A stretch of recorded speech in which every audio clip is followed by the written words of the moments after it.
এয়া হ'ল সোণ পাপৰি। এতিয়া মই খাম। লাল চাহ বনাই আছোঁ। লাল চাহ পানী উতলি আছে আৰু সোণ পাপৰি দি মই খাম মজাকে।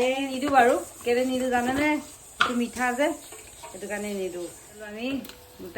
আমি দুটাই গায়ক হৈ গৈছোঁ, মানুহজনে মই একদম। এতিয়া খাম আৰু এয়া বহুত ৰিক্সত থৈছা মোবাইলটো। ৰ'বা, এয়া কটা কিয়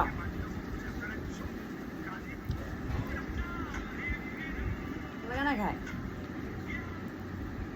আগততো ভাল লাগিছে, নাইকিয়া হৈ গ'ল। টান টান কিয় ডুপ্লিকেট হৈ গ'ল নেকি?